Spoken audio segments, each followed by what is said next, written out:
Então, galera, voltando então agora com a resolução dos exemplos de ondas sonoras. Então, vamos lá. Marca a alternativa correta a respeito das características das ondas sonoras. Então, vamos lá. Aqui eu já sei que é a letra D, porque eu já vou direto nela então. Ó. O aparelho auditivo humano, ele é capaz de captar apenas um intervalo específico de frequência. Claro. Quais são eles? De 20 Hz até 20.000 Hz, tá? Então, por isso que é a letra D, que é a resposta correta. Vamos ver as outras para a gente poder falar porque está errado. Vamos lá. Quanto menor for a densidade de um meio, maior será a velocidade do som. Então, peraí, quanto menor a densidade? Não, tinha que ser quanto maior a densidade, mais juntas estão as moléculas, maior seria a velocidade do som. Então, tá errado por causa disso.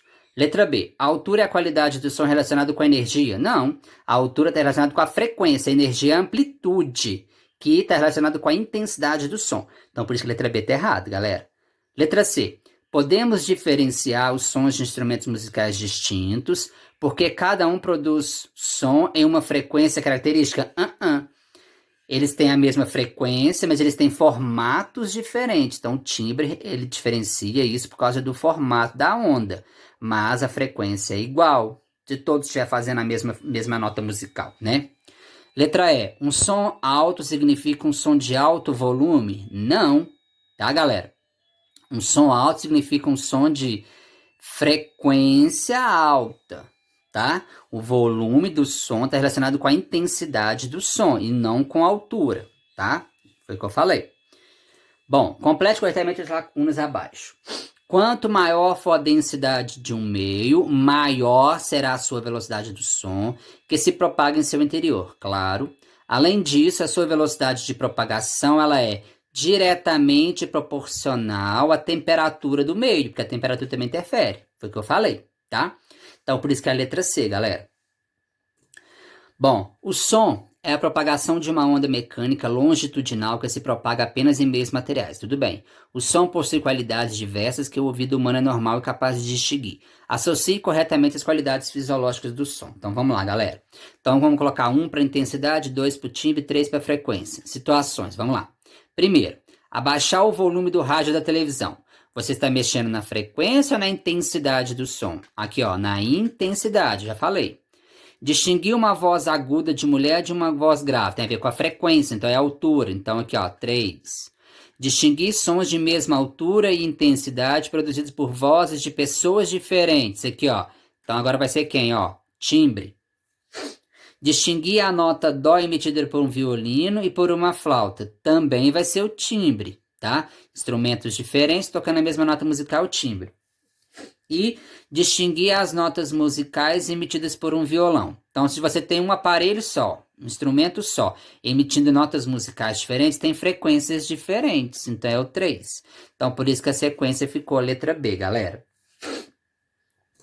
Bom, marca a alternativa correta a respeito da velocidade de propagação das ondas sonoras. Vamos lá. O som pode propagar-se apenas em meios gasosos? Falso. B. Em meios líquidos, a velocidade do som é maior do que nos meios sólidos? Falso. A velocidade de propagação do som no aço, como um sólido, é maior do que na água? Claro. Tá? Então já descobrimos a resposta correta. A respeito das ondas sonoras, marca a alternativa incorreta. As ondas sonoras são longitudinais, correto, e possuem o cálculo de sua velocidade dependendo da densidade do meio em que se propagam. Verdadeiro. O efeito Doppler, esse aqui, gente, a gente vai estudar nas próximas videoaulas aí. Esse efeito Doppler é aquela sensação que você tem quando passa por você uma ambulância com a sirene ligada.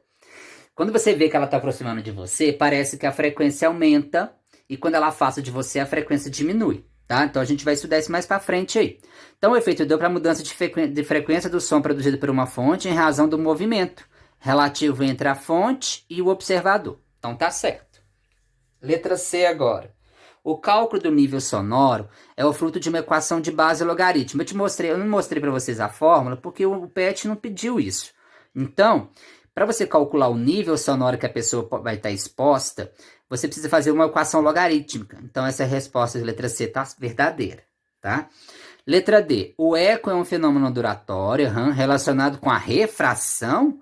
Não é reflexão, não, que tem que bater e voltar. Refração, a onda bate e atravessa. Então, não pode ser refração, é reflexão. Então, por isso que a letra D está incorreta. Bom, o tempo da persistência auditiva, tá? É aquele negócio que tem para a gente ouvir o eco. Então, nós só podemos distinguir dois sons distintos se tiver um intervalo de tempo entre eles 0,1 segundo no mínimo, tá? Ideal que seja mais. Bom, então vamos lá. Considere que uma fonte de uma onda sonora emitida um som e que um observador posicionado junto a essa fonte ouça o eco desse som 2 segundos após a sua emissão. Se foi 2 segundos após a emissão, galera, quer dizer que o som gastou 1 segundo para ir e 1 segundo para voltar, tá? Admitindo que a velocidade do som desse local vale 340 metros por segundo, qual vai ser a distância do obstáculo, então, até a pessoa, até a fonte emitida? Então, vamos lá. Então, o que a gente vai ter que fazer? Usar aquela fórmula, velocidade igual a distância sobre tempo, galera. Aí, aqui ele usou na velocidade 340, a distância está procurando. Aqui ele usou o tempo de 2 segundos, mas poderia ter usado o tempo de 1 segundo, galera. Se ele usa o tempo de 1 segundo aqui, ele já achava a resposta do exercício, tá? Aqui ele usou 2 segundos, foi o tempo de ida e volta. Aí você tem que lembrar que quando você descobre a distância, você vai descobrir a distância dobrada. Por que você vai descobrir a distância dobrada? Porque se você usou 2 segundos para ir e para voltar, você descobriu essa distância dobrada. E ele quer só a distância que separa a fonte do observador. Então, você tem que dividir por 2, que então a distância então, é 680. Ou seja, se ele usasse aqui 1 segundo aqui no caso, né? Daria já a resposta já direto. Porque aqui, ó, dá 340. Porque na hora que você pega aqui, ó, e divide aqui por 2, dá 680, né, galera?